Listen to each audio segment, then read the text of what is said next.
Je le dis parce que c'est vrai. Je n'aime pas faire les choses de force. Il y a de la joie de pouvoir donc être autour de la parole du Seigneur, de pouvoir voir vos visages. Alors j'étais en train de réfléchir ce matin, bien sûr, comme tout serviteur de Dieu, Seigneur, d'essayer de trouver les mots justes. Le message pour essayer de nous garder, de garder notre vie. Et je sais que, avec tout le bon vouloir que nous avons, et toute peut-être la force et la dévotion qui est en nous de vouloir Dieu, mais je sais que sans la parole de Dieu, on ne peut pas.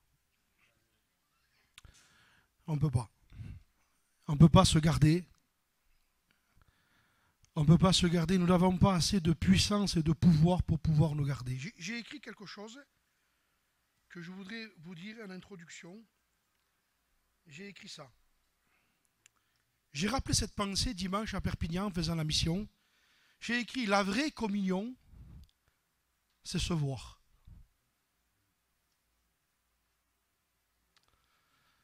Et je sais que nous avons un grand combat à pouvoir nous voir.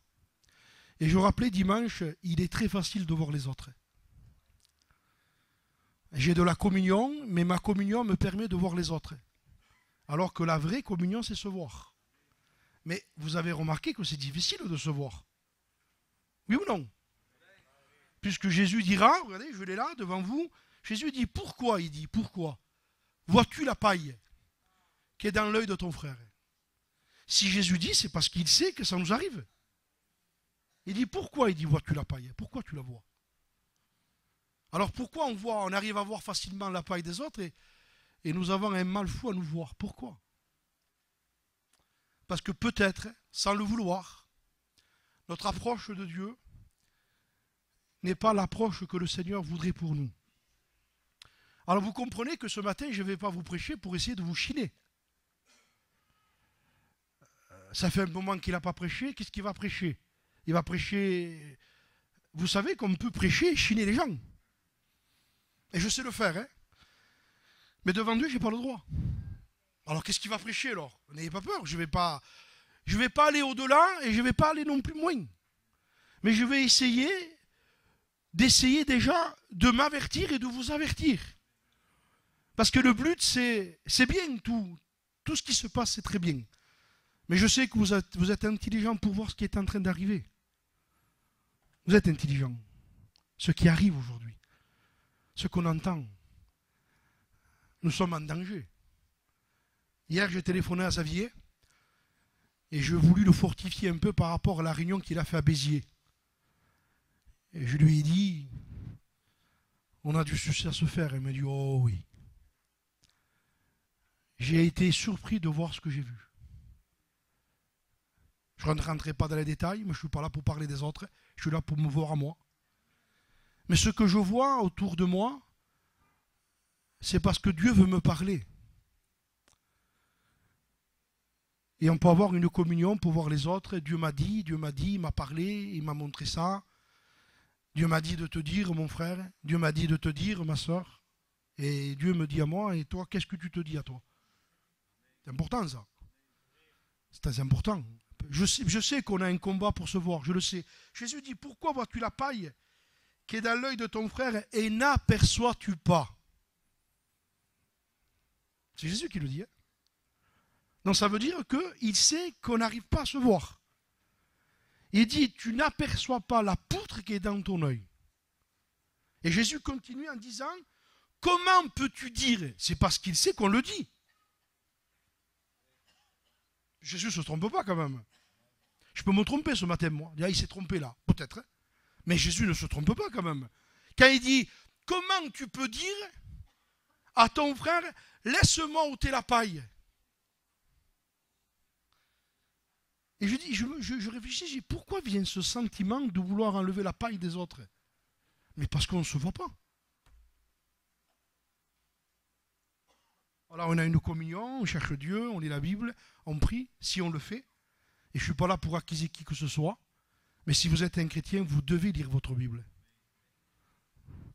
Car la ruine de nos églises et des ministères, c'est que les gens ne lisent plus la Bible. C'est une ruine. Alors on veut bien s'occuper des choses de Dieu, mais je voudrais vous dire ce matin, mes frères, que pour pouvoir s'occuper des choses de Dieu, il faut premier s'occuper de nous. C'est pour ça que l'apôtre Paul dit dans Timothée, il dit, si vous mettez un candidat, il dit, c'est pour ça que j'ai fait signe aux jeunes candidats qu'on a élevés, de se mettre là, parce que j'aime bien voir les frères. J'aime bien prêcher, regarder les frères. C'est important. Et Paul dit, si tu mets un candidat, si tu mets quelqu'un, il dit, il faut que dans sa vie, il y ait une ligne de conduite quand même, afin qu'il ne soit pas attaquable. Parce que ça dépend de la ligne de conduite qu'il a, il sera attaquable dans son témoignage. Alors il dit, si quelqu'un aspire à la charge d'évêque, et il donne Paul des points, il faut qu'il soit comme ça, qu'il soit comme ça, qu'il soit comme ça. Et après il dit, pourquoi? Parce qu'il dit, comment? Il dit, quelqu'un qui va se lever dans le ministère, pendant qu'il soigne, il dit, de la maison de Dieu, si dans sa maison, il dit, il y a du désordre.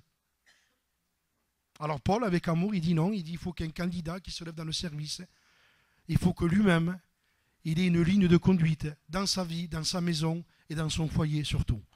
Parce que Dieu ne veut pas nous tromper. On ne peut pas faire le ménage chez les autres si chez nous, avec le respect que je vous dois, c'est sale. C'est impossible.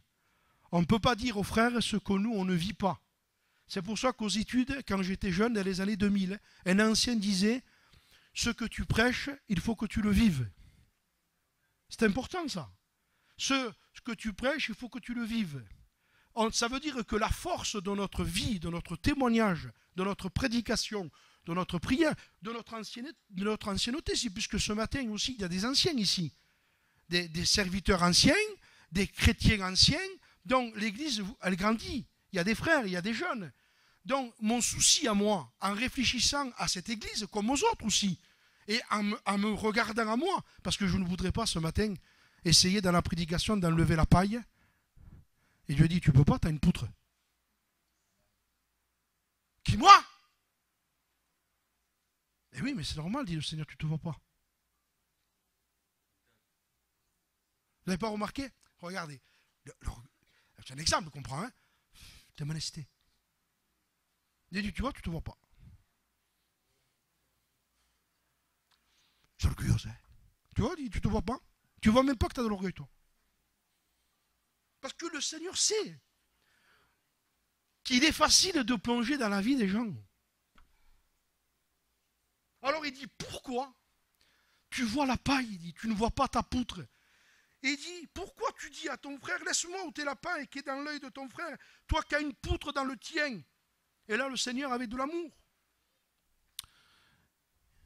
Et il s'adresse à moi.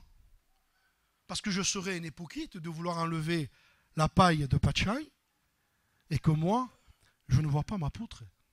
Alors Jésus dit, hypocrite, regardez le conseil qu'il donne. Il dit, ôte premièrement la poutre qui est dans ton œil. Ôte, il dit.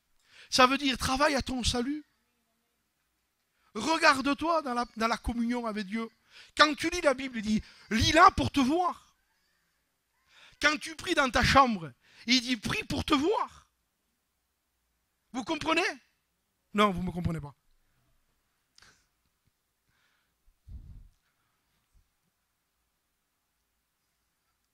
Alors il dit, ôte la poutre, il dit. Et si tu le fais, alors tu verras. Non, ça veut dire qu'on n'y voit pas alors. Et vous savez ce que c'est le malheur d'un ministère ou d'une église? Je répète encore, c'est de ne pas se voir. Un jour, une église a dit cette parole un jour. Jésus dit, tu dis toi, donc on peut se dire des choses, nous. Hein. Moi, je peux dire beaucoup de choses. C'est pour ça que la Bible dit, ce n'est pas celui qui se recommande. C'est écrit ou pas? Ce n'est pas celui qui se recommande de lui-même qui est approuvé de Dieu. Mais c'est celui que Dieu recommande. Donc ça veut dire, un mot, on comprend aussi que des fois on peut, sur quelqu'un, ne pas l'approuver, et Dieu dit, moi je l'approuve. Et nous, on peut approuver quelqu'un, et Dieu dit, moi je ne l'approuve pas. Parce que c'est ce que dit Dieu qui compte. Oui ou non? Dieu dit, si quelqu'un s'approuve, il dit, moi, alors il dit, c'est celui que Dieu recommande, et vous ne voudriez pas ce matin être approuvé de Dieu. Hein? Il est dit que Dieu, en parlant d'Abel, approuvant ses offrandes. Approuvant ses offrandes. Ça veut dire que Dieu n'a pas approuvé l'offrande de Caïn. Maintenant, si vous voulez, je le fais avec vous, on peut fermer la Bible. On peut dire, bon, écoute, on verra bien, de toute façon. Oui, mais c'est dangereux de dire on verra bien. Parce que le but, c'est d'y arriver. Le but, c'est d'avoir commencé, mais c'est de finir. Et pour finir, il faut se voir. Alors, j'ai un sujet qui m'est venu. Je pensais dernièrement à la bâtisse des maisons, à des maisons. Et vous savez que dans l'évangile de Matthieu, le Seigneur parlera justement de construction. Et j'ai écrit dans un mot là, dans ma Bible, j'ai écrit ça. Les maisons aujourd'hui, beaucoup de maisons aujourd'hui sont construites sans fondement. Donc il y a des maisons qui sont construites et elles sont mal construites. Elles sont construites en hauteur. Apparemment, elles sont toutes les mêmes. Elles ont les mêmes volets. Elles ont la même couleur. La même porte. Vous rentrez à l'intérieur, il y a le même carrelage. Il y a la même cuisine. Il y a la même eau. La même eau. Tout est pareil. Mais il y a quelque chose qui ne se voit pas. C'est les fondements. Et ce matin, je voudrais vous parler justement de ceux qui ne se voient pas. Les fondements. Les fondements parce que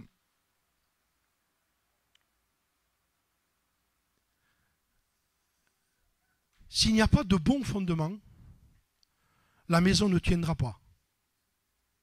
Alors Jésus dit dans l'évangile de Luc, je vous lis la Bible, au chapitre 6 et au verset 46. Pourquoi m'appelez-vous Seigneur et ne faites-vous pas ce que je dis? Est-ce que c'est possible de faire ça? Jésus dit oui. Et je ne pense pas ce matin, parce que je sais que l'église où je prêche, je la connais quand même, puisque je l'ai gardée et je suis né dans cette église. Je sais que cette église a une grande qualité, c'est qu'elle aime la vérité. D'ailleurs, si nous sommes ici, ce n'est pas parce qu'il y a eu un niveau particulier dans notre vie, c'est parce qu'on a toujours aimé la vérité. Même si des fois elle nous a un petit peu dérangé, mais Seigneur, ça me dérange, mais je sais que ce que tu dis sur moi, c'est vrai. C'est la vérité, Seigneur. Et c'est justement pour ça peut-être qu'on a tenu jusqu'à aujourd'hui. On n'a pas eu peut-être un grand niveau, mais il y a eu de la vérité. On a su accepter la vérité, le verdict de Dieu dans notre propre vie. Le Seigneur sait qu'il ne veut pas qu'on se trompe en disant Seigneur, Seigneur. Et en voulant dire, si je dis Seigneur et je ne fais pas ce que Dieu dit, donc je sais au fond de mon cœur que ça ne va pas marcher. Vous comprenez? Si je prêche et je ne fais pas ce que Dieu dit, ça ne tiendra pas. Si vous priez et vous ne faites pas ce que Dieu dit, ça ne tiendra pas non plus. Même si on dit ce matin, il y a un mot que je n'aime pas quand on prêche, je le rappelais à Perpignan, c'est quand on dit « je te le dis de la part de Dieu ». Moi, ça me fait peur, ça. Parce que ce n'est pas obligé, peut-être que c'est Dieu qui a parlé. Je préfère me dire « je te le dis peut-être que ça vient de Dieu ». Je pense. Parce qu'on ne peut pas s'affirmer que tout ce qu'on fait vient de Dieu.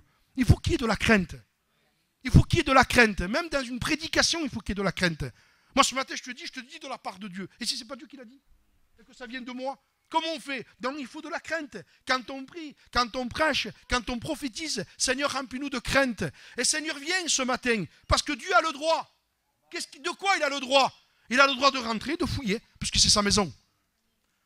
Un chrétien le ferait, on ne serait pas d'accord. Même un pasteur, même si on est un grand pasteur. Frère, tu viens chez moi, tu fouilles chez moi. Fouille chez toi. Mais le Seigneur a le droit de rentrer chez lui. Il a le droit de rentrer. Et de regarder. Vous savez ce que dit un texte? Il dit, je rentrerai dans Jérusalem avec une lampe et je fouillerai. Et je rappelais dans une église, qu'est-ce qu'il va y trouver le Seigneur s'il fouille?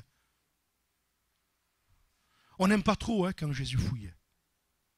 On aime mieux être béni. Amen.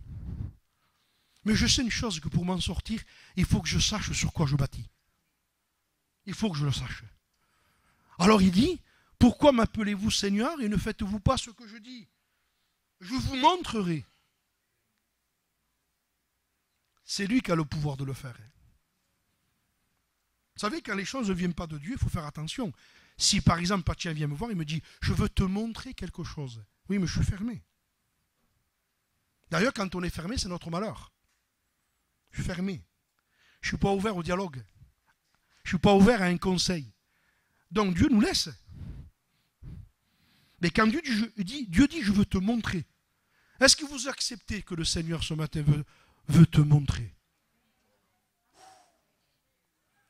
Frère, c'est pas mieux qu'on soit béni, qu'on chante des cantiques, qu'on loue le Seigneur, qu'on l'adore? Oui. Mais ça serait peut-être pas mieux que Dieu nous montre. Seigneur, montre-nous. Montre-moi, Seigneur. Montre-moi ce que je ne vois pas. Montre-moi-le, Seigneur. Montre-moi, Jésus. Ma communion avec Dieu, c'est une communion pour que je me voie. Montre-moi, Seigneur. Je vais pas me mettre dans le secret, prier pour que je dise, Seigneur, bien sûr qu'on peut le dire, Seigneur, montre à mon frère. Ça peut arriver ça. Montre à mon frère, Seigneur, montre-lui, parle à mon frère, parle à ma soeur, parle à ton serviteur, pas de problème. Ça peut arriver qu'on prie pour quelqu'un, Seigneur, montre-lui, va, montre-lui. Mais Dieu dit, n'oublie pas, mon fils, que mon but à moi, c'est de te montrer à toi. C'est ça mon but. Et je ne voudrais pas être maladroit dans mes vérités et dans ma prédication ce matin. Mais je sais que dans la parole de Dieu, il y avait des hommes qui ne se voyaient pas et qui disaient aux autres, ce sont des maudits. Et vous savez de qui je parle? Ils disaient sur les autres, ce sont des maudits. Ils ne se voyaient pas. Ça serait une ruine, mes frères, de ne pas se voir. C'est la ruine de mon ministère si je ne me vois pas. C'est la ruine de ma vie si je n'arrive pas à me voir et que je vois que le problème c'est toujours les autres et jamais moi. C'est une ruine dans ma vie si je vois toujours que c'est ma femme le problème et jamais moi et que je n'arrive pas à me voir et que j'ai toujours raison. Je sais que Dieu ne pourra pas me garder. Comment tu t'approches de Dieu? Comment? Et Dieu dit avec amour, il dit je te montrerai. Vous savez, le diable a une tactique, c'est la flatterie. Et je rappelais à Perpignan cette histoire de fable. Et je vais un peu détendre, parce que mon sujet est profond, et vous allez le voir. Je rappelais cette histoire du chaperon rouge, la petite fille au chaperon rouge. Alors n'ayez pas peur, je ne prêche pas des fables moi, mais c'est une parabole. Il est dit qu'un jour une femme, une mère, dit à sa petite fille qui était très belle, qui est l'image de l'église. Il dit, ma fille, je fais pour toi un chaperon rouge magnifique. Elle lui mit, et elle était belle dans cette robe, ce chaperon rouge, elle était jolie. Il dit, écoute-moi, il dit, je veux que tu prennes ces petits biscuits et que tu les amènes à maman grand. Alors la petite fille dit l'histoire qu'elle est partie par les chemins en ayant les biscuits, les petits gâteaux. Et pendant le chemin, elle a rencontré le loup. Chose qu'elle n'aurait dû pas faire, c'est parler avec lui. Le loup lui dit, d'où tu viens? Elle dit, je viens de chez ma maman, elle m'a donné des petits biscuits pour que je les amène à ma mamie. Ah bon? Mais elle avait une crainte de s'approcher de lui, elle craignait, elle était toujours à distance quand même. Ils se sont séparés, le loup, après le chemin le plus court, est arrivé à la maison de la mamie, a frappé. Alors la mamie a dit, qui c'est? Lui, prenant une voix, vous voyez, il dit, c'est ta petite fille. Alors la mamie dit, rentre. Et quand il est rentré, qu'a fait le loup? Il l'a dévoré. Qu'a fait le loup? Il s'est déguisé. Il s'est mis dans le lit, il s'est mis la couverture, il s'est déguisé. Et il entend au bout d'un moment. Qui c'est? Il dit, c'est ta petite fille. Rentre, ma fille. La petite fille rentre et elle voit quelque chose d'anormal. Quand vous voyez des choses anormales, arrêtez-vous. Même dans l'église. Dites pas, tu crois, si vous voyez que c'est anormal, des choses qui ne sont pas bibliques, arrêtez tout. Même si c'est le plus grand pasteur du monde qui prêche. Lisez vos Bibles, prenez vos Bibles dans les cultes. On vit trop un temps dangereux aujourd'hui. Mais moi, j'ai confiance je ne voudrais pas vous être maladroit, mais à Bol, à Pachai, à Jonathan, aux candidats ici, pas de problème. Ayez plus confiance en Dieu. C'est un conseil que je vous donne. Ayez plus confiance en Dieu qu'aux hommes. La Bible dit malheur à l'homme. C'est un malheur de se confier plus dans les hommes. Maintenant aussi, la Bible dit honorez vos serviteurs, pas de problème. Il y a un respect entre nous, on se respecte, on s'honore, mais il y a quelque chose qui ne nous trompera jamais. C'est ce livre. Jamais, jamais de la vie, Jésus nous trompera. Puisque c'est lui qui dit pourquoi, il dit tu vois, et toi tu ne vois pas ta poutre. Vous voyez, si Jésus, regardez le message de Jésus. J'ai aimé ce qu'a dit Patel il y a 2 jours. J'étais à Vierge au chapiteau. Il disait Jésus ne vous trompera jamais. C'est vrai. Il ne trompera jamais personne, Jésus. Jésus l'aima et il lui dit va chez toi, que Dieu te bénisse. Il a dit ça, Jésus? Pourtant, je vous promets qu'il y avait les conditions pour être béni. Ce jeune avait tout. Moi, ce serait été moi, je l'aurais baptisé. J'aurais mis candidat au ministère et tout. Pourquoi? Parce qu'il dit depuis ma jeunesse, il dit j'ai observé la parole de Dieu. Depuis ma jeunesse. Alors Jésus l'aima et le laissa partir chez lui comme il était. Non, Jésus l'aima, il lui dit. Et c'est ça le vrai amour. Le vrai amour, c'est ça. Le vrai amour, c'est Jésus qui l'a. Jésus n'est pas un chineur. Jésus n'est pas quelqu'un qui nous trompe. Jésus n'essaie pas de prêcher pour rester bien. Jésus est là avec beaucoup d'amour, de douceur, avec de l'huile, avec du vin, pour essayer de soigner. Jésus n'est pas là pour nous tromper. Vous le comprenez ça? Jésus n'est pas un trompeur dans la prédication. Nous, on peut tromper les gens, pas Jésus. Jésus ne cherche pas de la popularité et à être respecté et à être aimé. Jésus cherche à avertir les gens. C'est pour ça que Paul dira aux hommes, il dit, je vois que la navigation ne se fera pas sans péril. Il va y avoir des problèmes, il dit.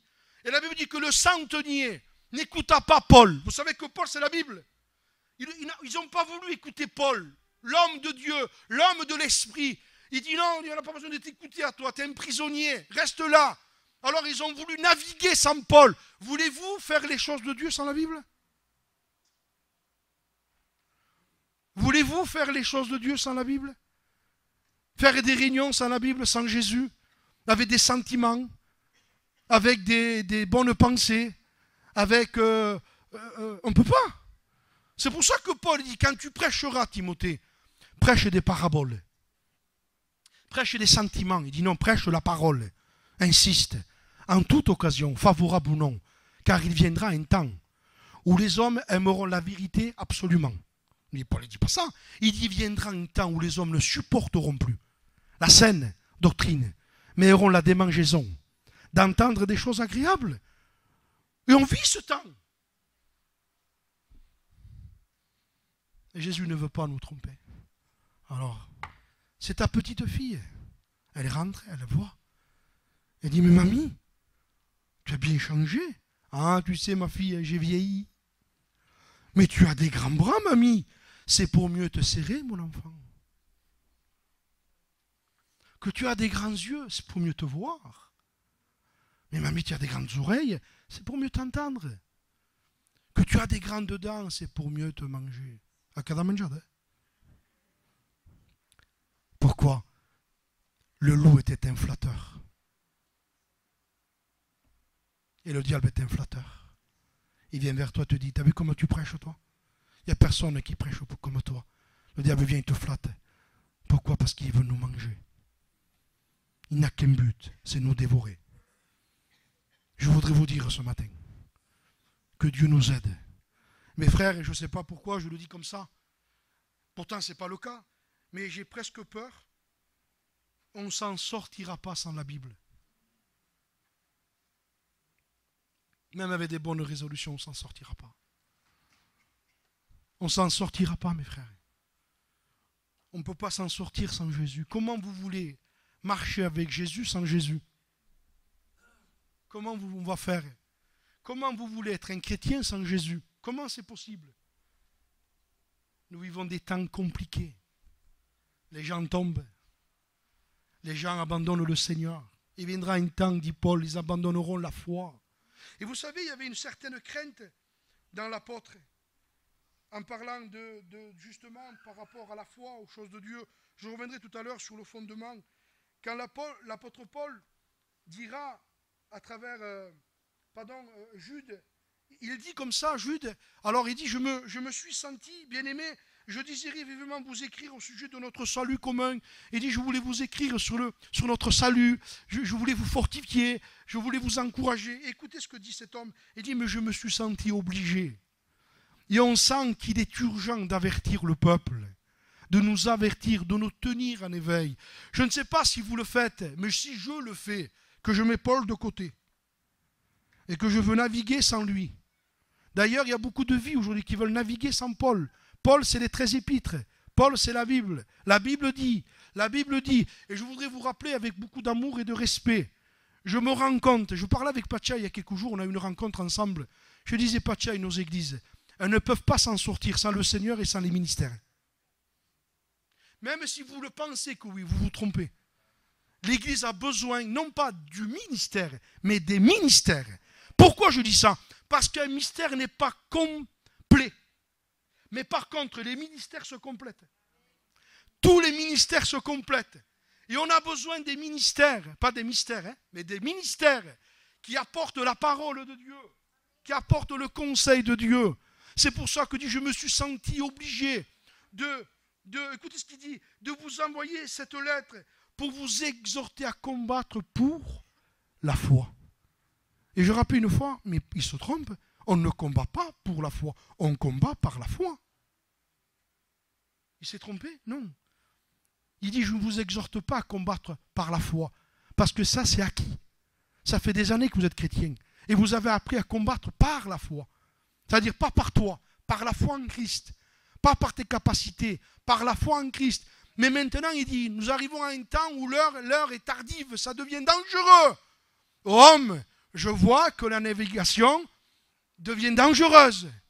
Je vois que la navigation ne se fera pas sans péril. Alors il dit, je vous exhorte à combattre pour la foi. Et j'ai pris une Bible que j'aime beaucoup, c'est celle-là. Et je voudrais vous lire le texte de l'apôtre de Jude, la façon que lui le dit. Regardez ce que dit Jude. Je vous le lis,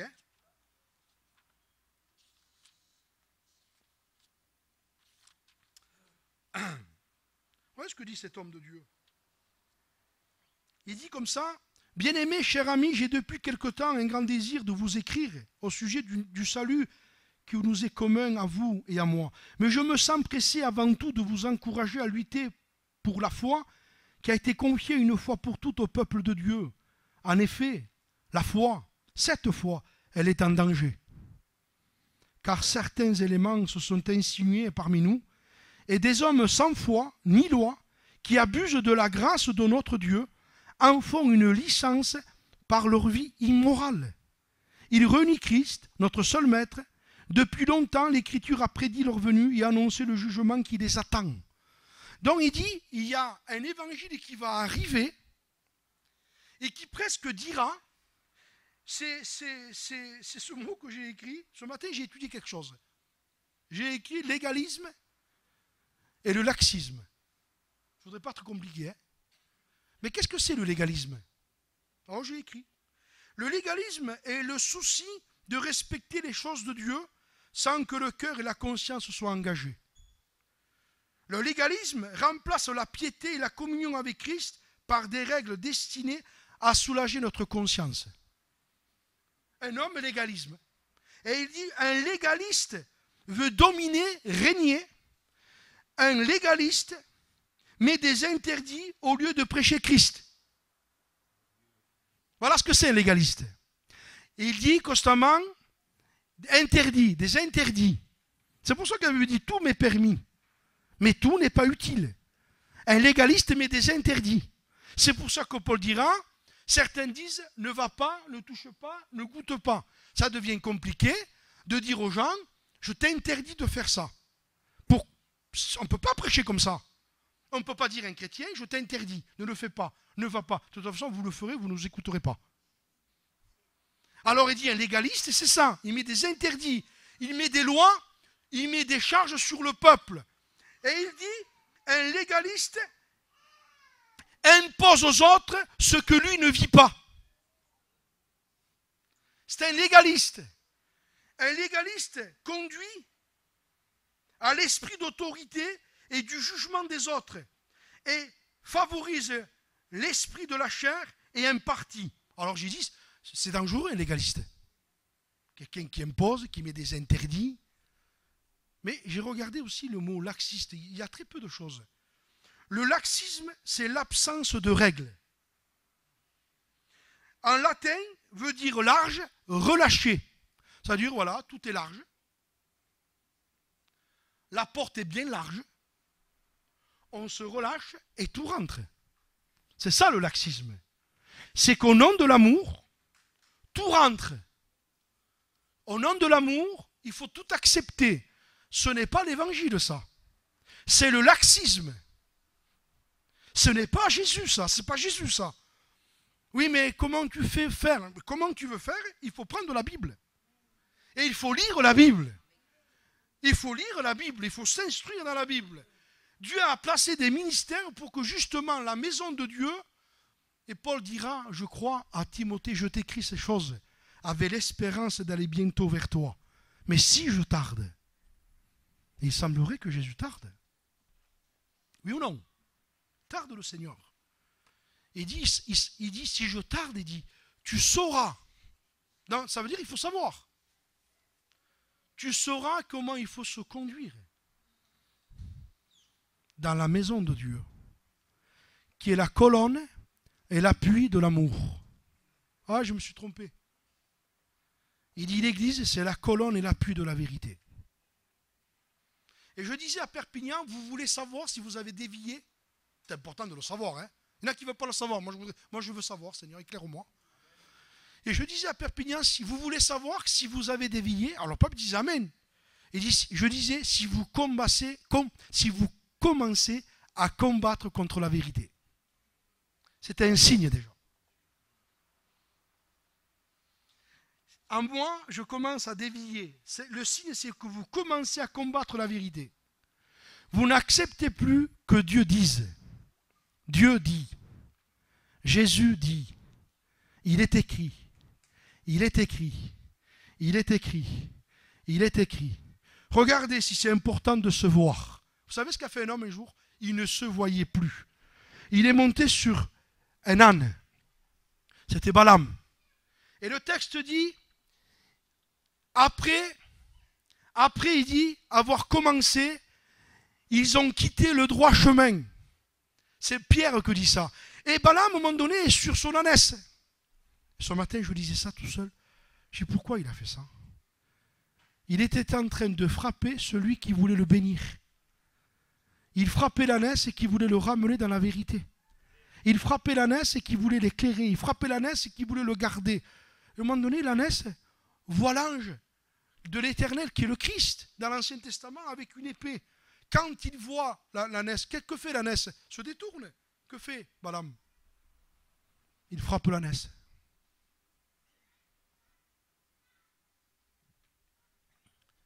Que Dieu nous garde, mes frères, de frapper l'ânesse. Vous savez, je ne voudrais pas manquer de respect, mes frères, mais ce matin, je suis cet âne, et demain, ça sera Pachai, que je respecte, qui est un ancien. Et après-demain, ça sera un autre. Mais nous sommes des ânes, qui cependant, Dieu a ouvert sa bouche. Et la Bible dit que Dieu ouvrit la bouche de l'ânesse et fit entendre une voix d'homme. La Bible dit que cette ânesse, en prêchant le message, était en train de reprendre Balaam pour lui dire, regarde sur quel chemin tu te trouves. Balaam, écoute. Et le texte dit, j'ai aimé ce verset, l'ânesse vit ce que lui n'a pas vu. Je vous dis, il est très difficile de se voir. Vous me permettez? Vous savez ce que j'ai dit l'autre fois dans une église? J'ai dit, vous avez des églises aujourd'hui, des ministères, ce sont des églises et des ministères rétroviseurs. Ils ne voient que les autres. C'est toujours pour les autres la parole de Dieu. C'est jamais pour nous. Il semblerait que nous, on n'a pas besoin. C'est terrible quand même. Je sais pas. Si on a un peu d'honnêteté en nous, c'est ce qui se passe. Dit que certaines vérités sont dites, que ça atteint quelqu'un, on se dit, Michto, c'est pour lui ça, Michto. Et on se dit, pourvu qu'il comprenne. Pourvu qu'il comprenne. Et Dieu dit, tu vois, toi, et toi, t'as compris, toi. Ah, Seigneur, éclaire ma soeur. Et Dieu dit, je voudrais t'éclairer à toi, moi. C'est toi que je veux éclairer, moi. Tu ne te vois plus. Tu n'arrives plus à te voir. Tu n'arrives même pas à voir la poutre qui est dans ton œil. Tu ne vois que la paille qui est dans l'œil de tes frères et de tes sœurs. Comment vous voulez que je m'en sorte? Je vois constamment Pachaï, les candidats, Jean-Paul, les frères. Je dis, mais comment je vais faire avec toi? Et je vois les autres, je vois les autres. Alors Seigneur, viens m'éclairer. Que dans ma communion avec Dieu, ce soit pour que je puisse me voir. Parce que si je me vois, Dieu me parlera. Et Dieu me dira, regarde là. Regarde là. Regarde là. Regarde tes pas. Que les pas, la Bible dit, regarde tes pas dans la vallée. Regarde. Regarde. Regarde. Ça serait notre malheur, mes frères, de voir les autres et de ne pas se voir. Et je ne sais pas si vous êtes convaincus, mais il faut peut-être du temps pour comprendre, de pouvoir se voir. Ce qui fait peur aussi, c'est dans l'église et d'être là et être tombé. On sent que la marche devient difficile. Alors Pachaï a dit ce matin, et je compatis à ça. Il y a des frères qui sont fatigués, des sœurs fatiguées, on est découragés, on est attristés. Bien sûr, ça fait partie de la marche chrétienne. Si on est chrétien, on connaîtra le découragement. Si on est chrétien, on connaîtra des tristesses. Si on est chrétien, on souffrira. C'est tout à fait normal. Mais des fois, je me pose une question. Le découragement et la tristesse qu'on a, elle est due à quoi? Elle est due parce qu'on marche avec Dieu ou parce qu'on néglige le Seigneur lui-même? Elle est due à quoi notre tristesse, notre découragement? Elle est due à quoi? Un jour, le Seigneur a été obligé d'amener un homme dans le désert pour qu'il comprenne qu'il n'était pas meilleur que les autres. Dernièrement, j'ai eu la conversation avec un homme, je ne dirais pas qui, un homme de 70 ans, qui m'a dit une parole forte. Vous savez, quand un homme de 70 ans vous parle comme ça, c'est fort. Il m'a dit, j'ai toujours eu un problème pour écouter les frères. Je m'écoute trop. Et il a dit cette parole. Et j'arrive à un âge et je comprends que je ne suis pas meilleur que les autres. Faut-il arriver à 78 ans pour comprendre qu'on n'est pas meilleur que les autres? Faut-il que le Seigneur nous amène dans des déserts, nous fasse souffrir? Faut-il que le Seigneur emploie sa méthode? Que le Seigneur nous casse? Que le Seigneur nous amène dans ces chemins de souffrance et d'humiliation pour arriver à comprendre qu'on n'est pas meilleur que les autres? À un point où Élie dira, Seigneur, prends ma vie, Seigneur. Je ne suis pas meilleur que mes autres. Et voilà où le Seigneur voulait justement l'amener. On aurait dit, Poulette, il faut l'encourager, Poulette. Il faut l'encourager, frère, cette soeur, il faut l'encourager. Il lui dit non, on ne va pas l'encourager. Il dit, c'est moi qui l'ai amené là. C'est moi qui l'amène au désert. Je veux lui apprendre. Je veux lui apprendre qu'il n'est pas meilleur que les autres. Dieu veut nous apprendre. Et si vous comprenez, si je comprends qu'on n'est pas meilleur que les autres, nous ne jugerons plus les frères.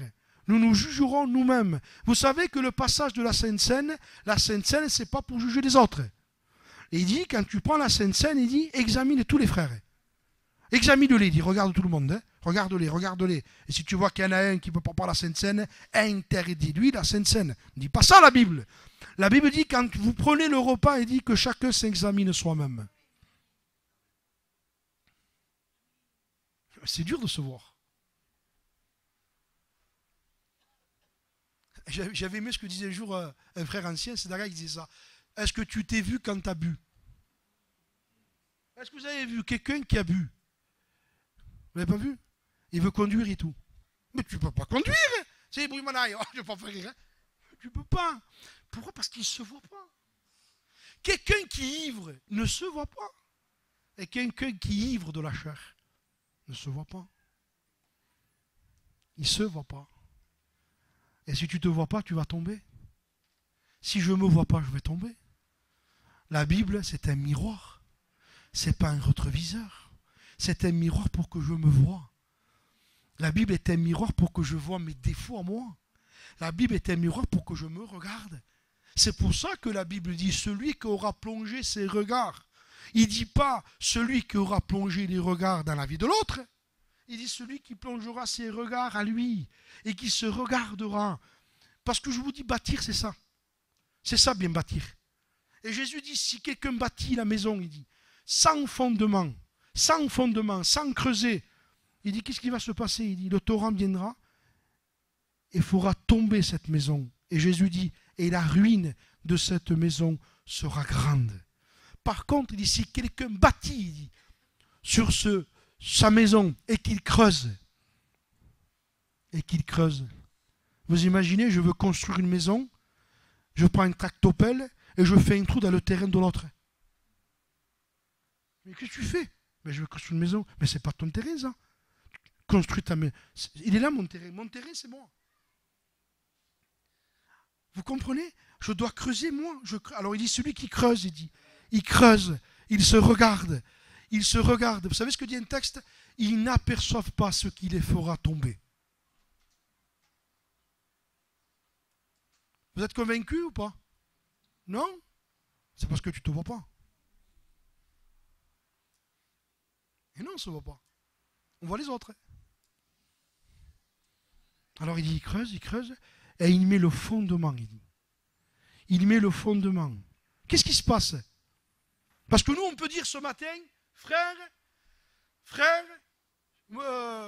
tout le monde est bâti sur le fondement. Alors je ne voudrais pas dire non, ou dire oui, mais c'est le temps va dire les choses. Et qu'est-ce qui va montrer que c'est vrai qu'on est bâti sur le fondement? Et il dit, le torrent, les vents, la tempête. Eh oui. Ce sont les circonstances de dehors qui vont montrer le torrent, la tempête, le vent, qui montrent le fondement de notre vie. Alors ce n'est pas important de bien bâtir. Ce n'est pas important de bien bâtir. Vous savez ce que dit le livre des Proverbes? Quand les fondements sont renversés, le juste, que ferait-il? Qu'est-ce que vous voulez faire quand les fondements sont renversés? Qu'est-ce qu'on peut faire, nous? Qu'est-ce que vous voulez qu'on fasse? Même le juste, il ne peut plus rien faire. Les fondements sont renversés. Donc, qu'est-ce qu'il faut faire? Je crois qu'il faut tout détruire. Et peut-être il faut recommencer. Recommencer. Voilà, non, c'est mal bâti. Ma vie a été mal bâtie. J'ai bâti ma vie comme presque moi j'ai voulu. Avec ma façon de voir, avec mes pensées, avec mes sentiments. Et je regarde ma vie chrétienne depuis quelques années. Il n'y a pas de fruits. Car on reconnaît l'arbre à son fruit. Alors, qu'est-ce qu'il faut que je fasse? Que je détruise et que je recommence. Oui, mais c'est difficile de dire il faut que je recommence. Ça veut dire qu'on s'est trompé alors. Alors, il faut recommencer les fondations. Il faut tout détruire, recommencer et essayer de bâtir. De bâtir. Pour que la maison soit construite, qu'elle soit bien bâtie. Parce que vous le voyez, le torrent arrive. Les vents soufflent. Quand je réfléchis, mes frères, je disais l'autre fois, Jean-Paul, tu te rappelles il y a 20 ans en arrière, comment vivaient nos vies et l'Église? Comment on était? Il m'a dit, oh oui. Comment c'était il y a 20 ans en arrière, 25 ans en arrière? On ne peut pas dire ce que je n'ai pas dit. Je ne suis pas là pour... Je ne dis pas qu'aujourd'hui tout ce qui se fait est mauvais. Pas du tout. C'est pas ça que je veux dire. Mais je parle des choses qui étaient bonnes par rapport à la Bible. Qu'est-ce qui est en train d'arriver? Qu'est-ce qui se passe? Moi, je crois que ce qui est en train d'arriver, c'est qu'on a mis Paul de côté. Parce que tout le monde a voulu quitter Crète. Tout le monde voulait partir. Il y en avait qu'un qui disait ne partez pas. Je vous en supplie, disait Paul, avec beaucoup d'amour, ne quittez pas Crète, restez là. Il faut que nous restions ici. Et certains ont eu comme du mépris un peu. On dit non. Alors ils l'ont mis de côté. Et je disais aux frères dernièrement, j'aime l'attitude de Paul. Paul ne dit pas, vous ne m'écoutez pas? Eh bien, je m'en vais. Non, on ne dit pas ça, Paul. Paul resta dans le bateau avec eux. Il est resté là, il a attendu, il a attendu. Il a pris le mal en patience un peu. Il a attendu, il a attendu. Il a attendu que certainement, parce qu'il savait que les choses allaient mal se passer. Alors ils ont commencé à vouloir chercher un petit peu à s'en sortir. Ils ont commencé à jeter la cargaison à la mer. Ils ont ouvert les voiles. Ils ont voulu, eux, ils ont voulu. Mais la Bible dit que un vent qu'on appelle Huracylon se déchaîna sur l'île. Et le navire, il dit, pouvant plus résister, se laissant emporter à la dérive. Alors ils ont été emportés. Paul s'est pas levé en disant, je te l'avais dit. C'est pas comme ça, Paul. Paul n'a pas un ton ironique, vous savez, de méchanceté. Et nous devons, nous, les serviteurs de Dieu, sur cet exemple. Parce que si je dis un conseil à un frère et qu'il s'est trompé et qu'un mot il est tombé par terre, il ne faut pas que je me regarde et dise, tu vois, je t'avais dit qu'il fallait que tu m'écoutes. C'est pas comme ça qu'on parle comme ça. On peut le faire, ça. Hein, je t'avais dit qu'il faut que tu m'écoutes. Bien fait pour toi maintenant. Oui, mais c'est pas parler dans l'amour, ça. Non, Paul a attendu. Paul a attendu. Quel exemple pour moi, Paul. Paul a attendu. Il a attendu. Et ils étaient là. Et à un moment donné est venu le moment de Dieu. Parce qu'il y a le moment de Dieu pour dire les choses aussi. Paul se lève. Il dit, oh homme, il fallait m'écouter. Et on dirait que le Seigneur nous adresserait cette parole ce matin à l'église de Tarascon et qui nous dise à nous, à moi, à Patchaï, aux frères, parce que le Seigneur a le droit de nous le dire quand même ça. Moi je peux dire à un frère, Patchaï, tu aurais pu m'écouter, mais moi je ne t'écoute pas toi, il peut avoir raison. Et vice versa. Mais quand c'est le maître qui nous le dit, quand il nous dit, oh homme, mes fils, mes filles, mes serviteurs, viens là mon serviteur, viens ici, oui. Il fallait m'écouter. Il fallait m'écouter. Regarde maintenant le péril. Regarde maintenant. Regarde. Alors, vous savez, Paul, je lisais dernièrement, je disais, il n'a pas trop insisté sur la défaite. Il faut insister sur la défaite. Hein. Voilà. C'est ruiné, c'est par terre. Mais Paul ne reste pas sur ça. Et d'un coup, il dit, mais écoutez, il dit, prenez courage. Prenez courage. Ça veut dire, si vous m'écoutez maintenant, on peut être béni. Voilà ce que veut dire Jésus. C'est vrai, c'est un peu la main tendue de Dieu. Un exemple, j'arrive, je ne sais pas moi, je m'adresse à Titite. Titite, pourquoi tu ne m'as pas écouté? Je te l'ai dit qu'il ne fallait pas passer par là. Elle a été bloquée la route. Je te l'ai dit, Titite, tu ne m'écoutes pas. Ça va un peu, mais maintenant, mais c'est pas grave, Titite, on va faire le tour. On va passer par là. C'est-à-dire, on va s'en sortir. Et voilà le message de Jésus. En voulant dire, voilà, je veux que tu prennes conscience que tu ne m'as pas écouté, que tu as voulu me mettre de côté, que tu as voulu faire à ta tête, à ta guise, selon tes pensées. C'est ce que disait Marc il y a quelques jours. Je me suis trompé. Mais c'est une bénédiction de le réaliser. Et c'est une ruine de ne pas le voir. On ne se trompe jamais, nous. Et je bénis Dieu. Tu es béni, mon frère. Ah, tu es béni. Voilà, tu es un homme béni. Tu es béni. Tu es un homme béni. Tu es béni. Quand on reconnaît, on est béni. Quand on dit je me suis trompé, on est béni. Et Dieu veut nous amener là. Alors il dit, vous vous êtes trompés. Et à un moment donné, parce que celui qui est la directive de tout, c'est le centenier. Il est là le problème. Le centenier qui a 100 hommes, c'est un homme fort. Et vous savez, quand on est fort, on a presque, on ne le dit pas, mais on a presque envie de dire, j'ai besoin de personne. On se le pense même qu'on n'a pas besoin des autres. Et le centenier est un homme fort, il a 100 hommes à sa guise. C'est un homme qui conduit les choses. Et c'est lui qui est le responsable du bateau. Et c'est lui qui dit au pilote, on ne l'écoute pas lui. Le centenier et le pilote préféra écouter, le centenier préféra écouter les paroles du centenier que plutôt les paroles de Paul.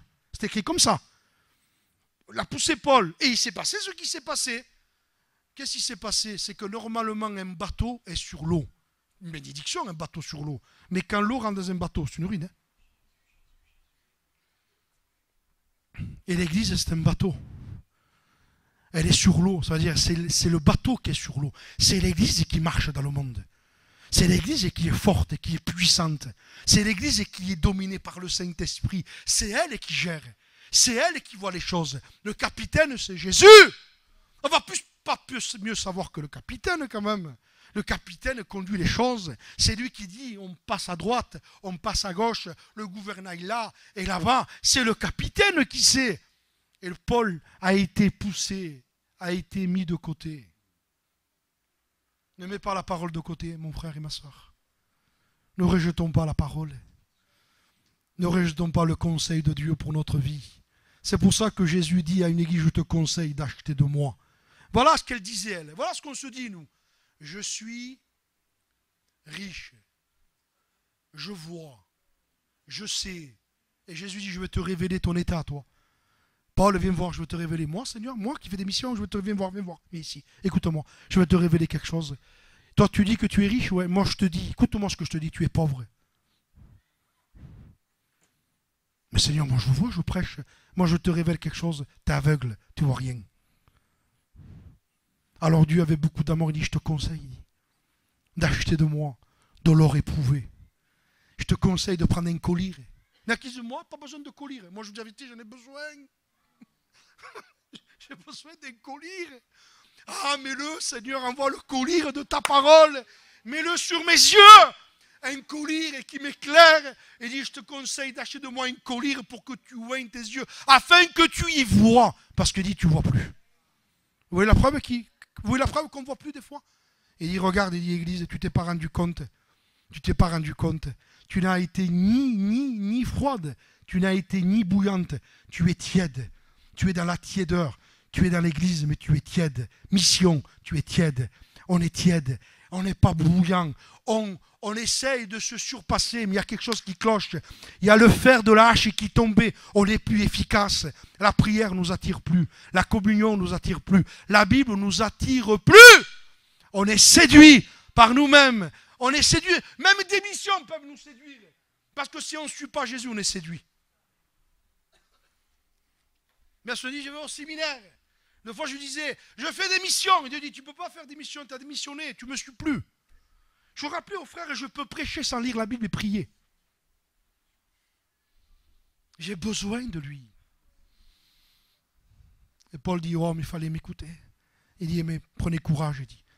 Il dit, un ange m'a révélé, il dit, qu'on va s'en sortir. Et je lisais, moi. Si je m'arrête là, ah ben c'est bon, là, on va s'en sortir, merci Seigneur. Ah, merci pour le message, pasteur, hein? Impeccable. On s'est trompé, c'est vrai, on a mis Paul un peu de côté. Ouh là là, il faut reprendre Paul, hein? Il faut reprendre la Bible. Ah, Paul nous encourage maintenant. Il dit, c'est l'histoire encore. Hein? Et à un moment donné, ils arrivent à un endroit. Et il y a des hommes qui... C'est tout à fait normal. Si vous auriez été sur le Titanic, il est en train de couler. Première chose à faire, il faut s'échapper avec les barques. Imaginez que j'arrive, moi. Pachai, Tatou, Chino, ouais. Surtout, pas dans les barques. Il me dit, mais t'es fou, on va couler. Le Titanic coule. Non, non, il dit, un ange m'a parlé. Et le centenier dit, je n'ai pas compris, Paul, qu'est-ce que tu dis? Écoute, il dit, si ces hommes ne restent pas dans le bateau, on va couler. Réaction humaine, mais on ne peut pas rester sur le bateau. Pourquoi? Mais on va couler, il coule le bateau. Il faut s'échapper par les petites barques. Et Dieu m'a dit qu'il faut qu'on reste dedans.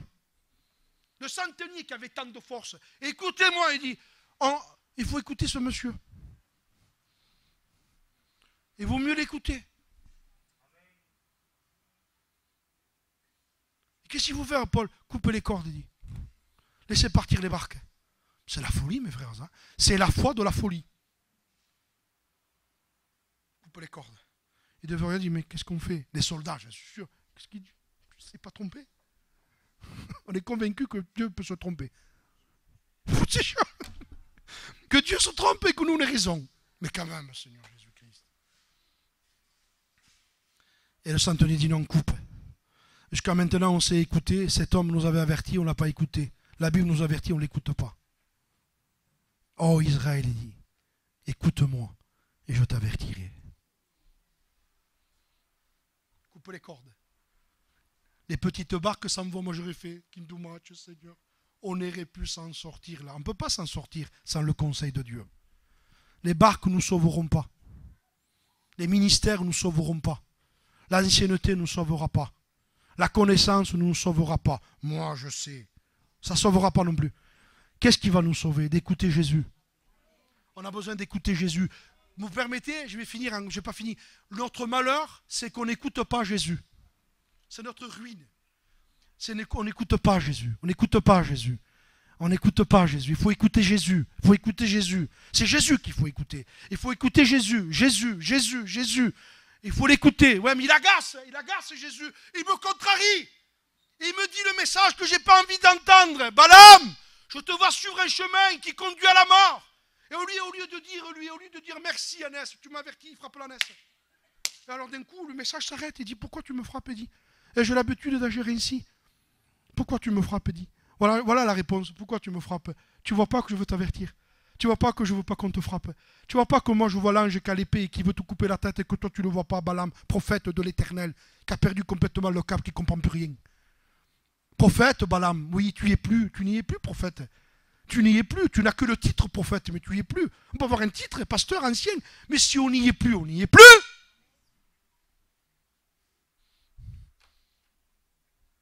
Les plus grandes des déviations, ça a été les pasteurs qui les ont fait. Lisez la Bible. C'est le plus grand danger dans une œuvre, c'est un pasteur. S'il n'y a pas l'Esprit de Dieu, c'est fini. Mais oui, mais lisez la Bible. Il dit, mon prophète, qu'est-ce que tu fais? Viens ici. Pourquoi tu frappes l'ânesse? Elle t'avertit. Elle me contrarie. Moi, je veux aller là, elle veut me faire aller là. Elle. Et à un moment donné, le texte dit, l'Éternel ouvrit les yeux de Balaam. Et quand Dieu lui ouvre les yeux, il voit l'ange avec l'épée. Bah, c'est moi, je me serais mis par terre. J'aurais dit, merci Anne. Petite Annès, merci. Tu m'as sauvé la vie. C'est à cause de toi que je vis encore. Et je voudrais vous dire, des fois le Seigneur se sert d'un frère, d'un âne. On dit c'est un âne lui. Mais des fois Dieu se sert de lui pour nous parler. Je voudrais vous dire, mais voyez, je sens quelque chose qui me monte. On ne s'en sortira pas en s'écoutant nous. Le loup est en train de te flatter pour mieux te manger. Tu ne vois pas que c'est toi la meilleure sœur de l'église? C'est faux. Tu ne vois pas qu'il n'y a que toi qui veux la sainteté? Tu n'as pas le besoin qu'il y a? Ils acceptent tout ici. C'est faux encore. C'est faux. T'entends ou pas? Mais c'est toi le meilleur pasteur. Regarde, ils acceptent tout. C'est toi le plus grand. C'est faux! On se trompe. On se trompe, mes frères. C'est pour ça que Paul dit, ne vous y trompez pas. On ne se moque pas de Dieu. Et fois, j'ai prêché ça, je ne sais pas où, il y avait les frères avec moi. Je lui dis, Seigneur, comment c'est possible qu'on se moque de toi? C'est quoi le signe qu'on se moque de toi? Et je l'ai compris. Dieu dit, je vais te montrer qu'est-ce que c'est se moquer de moi. Ce qu'un homme aura semé, il le récoltera. Celui qui sème pour sa chair, moissonnera la chair. Et celui qui sème pour l'esprit, moissonnera l'esprit. Alors Seigneur, c'est quoi se moquer de toi? Je veux te montrer, il dit. Tu sèmes des pommes de terre. Oui, et alors? Et tu veux des poivrons. Ah bon? Ah, il dit, c'est pas possible. Ah non. Eh bien toi pareil. Tu sèmes la chair, tu veux la vie de l'esprit. Il dit, tu te moques de moi. On dit, mais comment ça se fait? Mais tu sèmes la chair. Alors il dit, tu récoltes la chair. Et il dit, c'est là, il dit que tu te moques de moi. On ne se moque pas de Dieu. Ce qu'un homme aura semé, il le récoltera. Et j'ai aimé une parole d'un homme de Dieu il y a quelques jours. Un homme de Dieu. Il m'a dit, j'ai semé, je récolte maintenant. Vous avez semé? Oui, ça m'est arrivé. Tu récoltes? Ouais. Dites tant mieux pour vous. Ne vous en prenez à personne. Je sème, je récolte. C'est tout. Eh bien, qu'est-ce qu'il faut faire? Il faut réparer. Si je sème des pommes de terre, je ne vais pas récolter des poivrons. Il y aura des pommes de terre. On se trompe. On se trompe. Et la Bible dit qu'ils sont arrivés parce qu'ils ont écouté Paul. Que Dieu nous aide, mes frères. Je ne voudrais pas terminer davantage, vous fatiguer, mais je finis avec ça. Je voudrais finir avec ça. J'ai écrit quelque chose ce matin. Et je vous lis l'Épître aux Hébreux au chapitre 13 et au verset 22. Écoutez ce texte. Je vous prie, frères. Vous voyez, quand on dit, Jean-Paul, je te prie, musulman. C'est une supplication. Je vous prie, frères. Il semblerait que l'homme de Dieu, alors je ne sais pas si c'est Paul qui a écrit l'Épître aux Hébreux. D'autres disent que c'est Apollos. Qu'importe, mais je sais que c'est un homme de Dieu. Je vous prie, frères, de supporter ces paroles d'exhortation. On dirait qu'il a peur. Il semblerait qu'on a presque peur aujourd'hui d'exhorter. on a presque peur de prêcher certaines vérités qui vont pouvoir nous garder. Alors il dit, je vous prie, il dit, supportez. Supportez. Et il y a un homme dans la Bible, je finis avec lui. Au moment donné, il en avait marre de supporter. Il en avait marre de supporter. C'était Géasi. Il ne supportait plus Élisée. Quelle image de la Bible, de la parole de Dieu. Et quand Paul dit, il viendra un temps où les hommes ne supporteront plus la saine doctrine, mais auront la démangeaison d'entendre des choses agréables.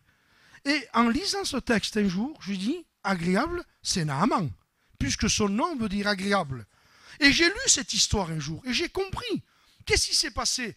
À un moment donné, Géasi suit Élisée. Écoutez mes frères, je finis avec ça. Pour que vous puissiez vous voir, qu'on se voit ensemble. Écoutez ce qui se passe. Naaman est guéri. Il dit à Élisée, tiens, il dit, je voudrais te donner ça, te donner ça. Il dit, non, moi, je n'accepte pas. Garde tes dons pour toi. Moi, je suis un serviteur de Dieu. Aucun présent. Fais attention aux présents. Les présents corrompent les paroles des justes. Si tu aimes les présents, tu vas fermer les yeux. Oui. Si Marc me donne des gâteaux, du chocolat, des fraisiers, des chemises, du parfum, une cravate, un costume, et il y a quelque chose qui ne va pas, c'est difficile de te dire une vérité. Pourquoi? Tu me dis la vérité? Ouais, plus rien, tu n'as plus rien. Alors il dit, la Bible dit, serviteur en particulier, viens ici, il dit, attention, n'aime pas les présents. Si tu aimes les présents, tes paroles vont être corrompues.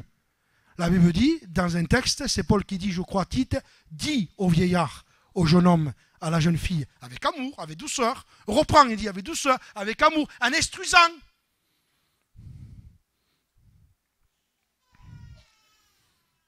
Et à un moment donné, Géasi en avait marre. Il en avait marre. Alors il se lève. Je finis, hein? Il se lève.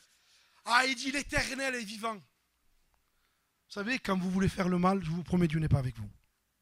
Mais si vous direz, c'est pas la grâce de Dieu. Dieu n'est pas avec vous. Dieu n'est pas avec nous quand on fait le mal. Une fois, on dit, nous, je vais aller voir un frère et je vais lui dire ça.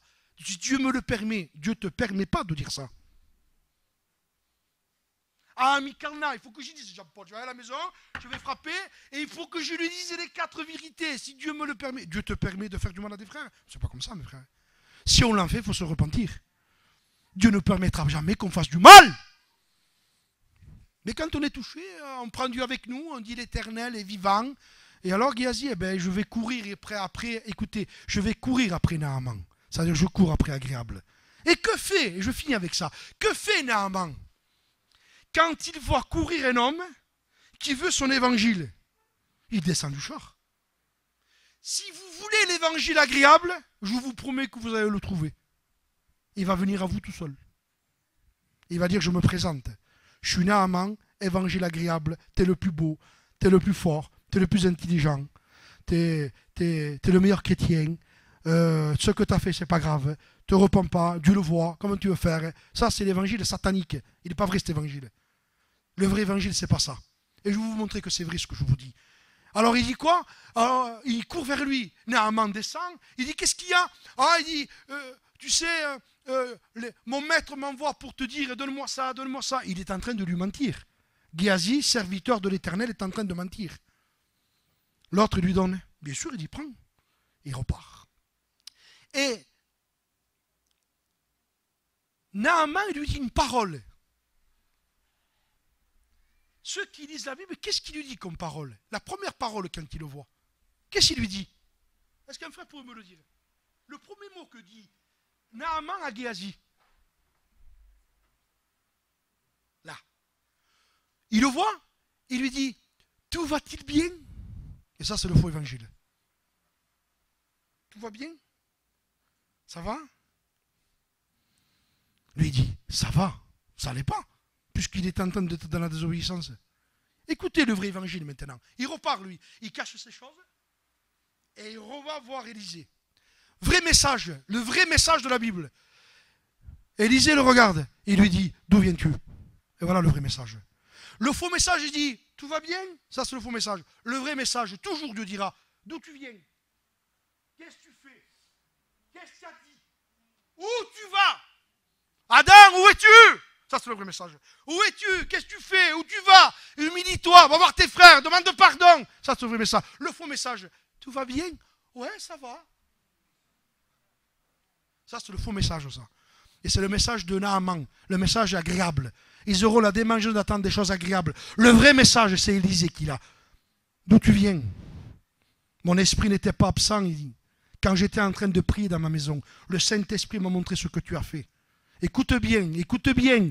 Naaman, Géasi, ouvre tes oreilles.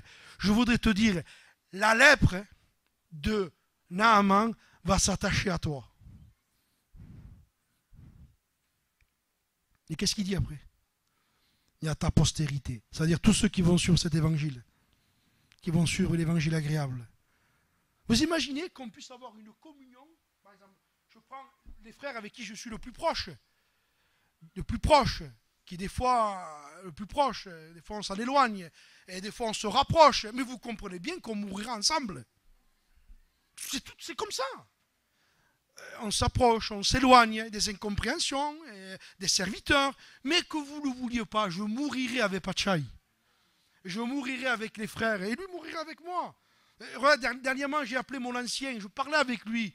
À un moment donné, voilà, la parole nous unit.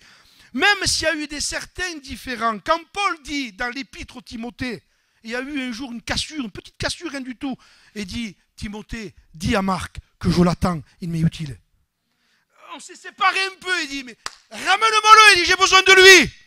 J'en ai besoin de lui. Et je voudrais vous dire, on a besoin des uns des autres. J'ai besoin des autres. J'ai besoin de Pachai, de Tony, de Dagai, de Patet, j'en ai besoin. J'ai besoin de Marc, d'ailleurs, qui est revenu, mais revient, c'est le message, reviens, gloire à Dieu. Les frères sont revenus dans la mission, sont revenus avec nous, on a besoin des frères. Dites pas, comme il revient lui, avec tant de temps, ne dites pas ça, on a besoin des frères. On a besoin de tous les frères. Vous savez de qui on n'a pas besoin? Des tricheurs. Des tricheurs, on n'en a pas besoin. Mais il a trébuché, on en a besoin. Parce que dans sa faute qu'il a trébuché, il va nous apporter quelque chose. Car Dieu a utilisé les plus grands hommes de Dieu qui ont trébuché. Eh oui, les plus grands hommes de Dieu. Dernièrement, j'ai eu un contact avec Marc, il y avait des frères, et il y avait Florial. Et Florial me disait sa déception un petit peu. Et dans son message, il disait, je vais m'asseoir, j'arrive à 72 ans, 73 ans, je ne me rappelle plus, je vais m'asseoir, c'est terminé. Et j'ai vu la tristesse de son cœur. Il disait, c'est fini pour moi, je ne prêche plus, je reste assis. Moi, j'ai rien dit, j'ai écouté, Jonathan a pris la parole, il a dit, non, on n'est pas d'accord avec toi. Tu as un ministère, toi. Tu n'as pas commis un adultère, toi. Tu t'es pas vautré dans la boue. Il y a eu une erreur. Une erreur. Non, mon frère, écoute, reste assis pour te faire du bien. Mais dans quelques temps, on a besoin de toi. Et j'ai vu qu'il a été béni. Vous ne voulez pas faire asseoir un frère qui a fait une faute, non? Il n'a pas commis une infamie, hein, il n'a pas commis une immoralité, une erreur. Il a trébuché, une erreur. C'est une erreur, on fait tous des erreurs. C'est pour ça que dans l'église et dans nos églises et dans les milieux des ministères, il faut le pardon. Comment vous voulez que si Pacha fait une erreur et qu'il ne sente pas à moi que je le pardonne, il ne viendra pas vers moi. Il faut qu'il sente, Pacha. J'ai fait une erreur, mais je vais voir mon frère. Je sais qu'il me pardonnera. Et s'il n'y a pas de pardon au milieu de nos églises, les frères, c'est une ruine. Nos églises vont se casser, les ministères vont se diviser, les frères vont se faire du mal parce qu'il ne me pardonnera pas, je ne le pardonnera pas, les chrétiens vont pas se pardonner. Les candidats avec Gino, je sais parce que quand je les vois, je me vois moi, Koukouti, Josué, sans se tuer. Mais pour la bonne chose aussi. Et combien de fois, des fois Koukouti venait, il pleurait dans mes bras, et moi j'allais vers lui, et que Josué pareil. Pourquoi? Parce qu'il va y avoir des incompréhensions. Et l'autre répondra plus fort que l'autre. Mais qu'est-ce qui va nous garder le pardon? Il faut le pardon dans notre cœur pour continuer. Et vous savez ce qui est arrivé? Il s'est perdu. La lèpre s'est attachée à lui et à sa postérité parce qu'il a voulu un évangile agréable. Et là, je finis maintenant en conclusion. Je vous apporte le petit verre de Port-William. C'est bon pour que... Peut-être sinon. Un bon repas, tu bois un verre de Port-William, ça se n'a. Et là, je finis avec ça. Regardez quand on ne supporte plus l'évangile. Et dit Timothée, Garde-toi, il dit d'Alexandre le Forgeron. Il s'est opposé à nos paroles, à notre message, à notre évangile. Il s'y est opposé. Il ne supporte plus la doctrine. Garde-toi de lui. Et dans les temps de la fin, mes frères, il va y avoir des gens qui vont se lever, qui ne supporteront plus la saine doctrine, le vrai message, le vrai évangile, le pardon, l'humiliation, la réconciliation. Ne supporteront plus. Que Dieu nous garde du laxisme. Dieu est amour, il faut que tout rentre. De toute façon, je voudrais finir et je dis ça. C'est pas Tchaï le pasteur. Il le sait pas Tchaï. Avec Jonathan, les frères, on le respecte, on l'honore, on est derrière lui. S'il a un problème, on est là. Et je voulais le dire ça devant le peuple. On est avec toi, Tchaï. On ne te fera pas du mal. On ne te trahira jamais. Je ne suis pas une traître. Je serai avec toi, je te soutiendrai. Si on te met un coup de bâton, il faudra qu'on me le mette à moi. Pourquoi? Parce qu'un homme de Dieu, on protège les hommes de Dieu. Et si on fait une faute, eh bien on se le dira. Mais pourquoi je dis ça? Parce que nous avons été établis. Pasteur, c'est lui. Mais derrière, il y a Jonathan, il y a moi, il y a Dagaï, il y a Patet, il y a Tony. Mais établi sur quoi faire? Sur l'église. Il n'y a rien qui se fera sans le corps pastoral. Ça ne me plaît pas trop, mais c'est comme ça. Nous veillons sur les églises.